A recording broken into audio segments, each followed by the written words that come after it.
All eyes also on Hurricane Maria. It is lashing the Caribbean islands right now. Category 5. That is the island of Guadeloupe. It hit overnight. It hit hard. Well, a lot more on that coming up. And we know the hurricane already leaving disaster in its path, making landfall as a Category 5 storm in Dominica. The prime minister there rescued from the debris. He says so many homes around him have been destroyed, Michael. Yes, they have, Robin, sadly enough. And take a look at Hurricane Maria from space. This video shows it approaching the island, and now it's heading toward Puerto Rico, where they're warning of catastrophic damage. And of course, it is not the only storm right now. Also watching another Hurricane Jose as it moves towards the northeast. There are watches and warnings from Virginia to Maine. Lots of concerns about coastal flooding. Let's not waste any time. Let's get right to Ginger, who's tracking both Hurricane Maria and Jose in our Extreme Weather Center. Good morning, Ginger. Good morning to you, Robin. And you know what, Maria, the first Category 5 hurricane to make landfall in Dominica ever. So we are watching that. We're going to give you the track. But first, we want to focus in because a lot of you are waking up this morning on the East Coast and saying, what is up with Jose? Well, it's still a couple hundred miles away from the coast. The piling of water has already happened. 8 to 10 foot waves already on the central Jersey shore. Ice slip up through Connecticut in that tropical storm watch. Rhode Island up through Plymouth, Massachusetts in the warning. And then we've got to, of course, talk about beyond the piling of water in the Northeast in the next couple of days. This one, Hurricane Maria, moving west-northwest at 9 miles per hour. Next up will be the U.S. and British Virgin Islands and also Puerto Rico, all in a hurricane warning. And you can see as that track takes it just northeast, on the northeast corner of Puerto Rico.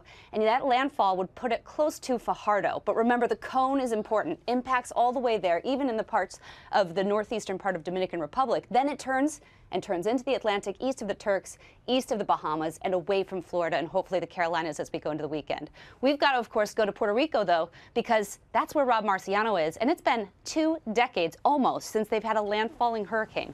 Rob, what's it looking like now?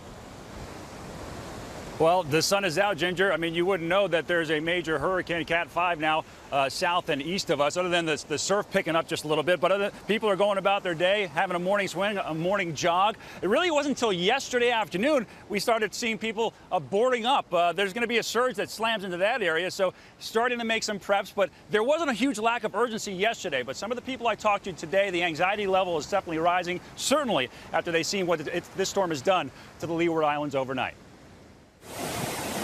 Overnight, Hurricane Maria pummeling the tiny island nation of Guadeloupe.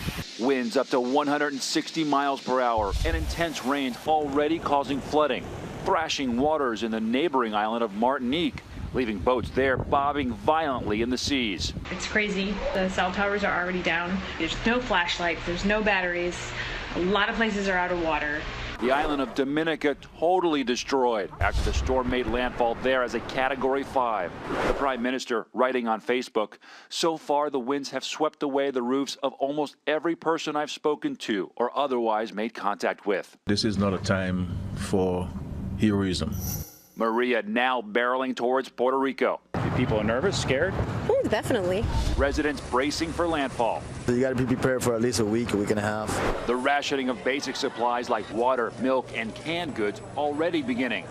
But many areas simply won't be able to take a direct impact. Just outside some of these protective walls, shanty towns exposed to the Atlantic Ocean and no match for a major hurricane. Residents who have stuck it out through Hurricane Irma now ordered to abandon flood-prone areas, warned, if not, you will die. All of the debris that's piled up behind me, we're worried about that becoming projectiles. And other islands in the hurricane's path still in ruins after Irma, now preparing again for the worst. Not a lot of debris here from Irma. We just took a glancing blow, but Maria, as you know, is going to make a direct strike, and that means that winds are going to be off the water out of the northeast. And all of these hotels that line the beaches of San Juan are exposed to that hurricane wind. This hotel has hurricane-resistant glass, but not all of them do. The governor here admitting that the infrastructure, especially inland, is poor. There are 450 shelters open, and he's warning those who live in flood and wind-prone areas need to get to those shelters today if they haven't already. Robin? Dominica has already felt the brunt of Maria, and I understand that we have been in contact with the Prime Minister's office there.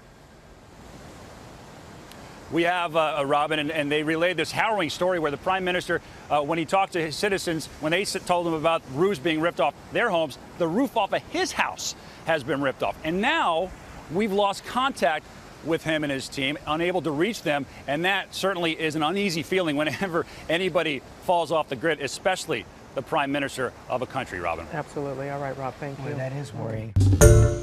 Hi, everyone. George Stephanopoulos here. Thanks for checking out the ABC News YouTube channel. If you'd like to get more videos, show highlights, and watch live event coverage, click on the right over here to subscribe to our channel. And don't forget to download the ABC News app for breaking news alerts. Thanks for watching.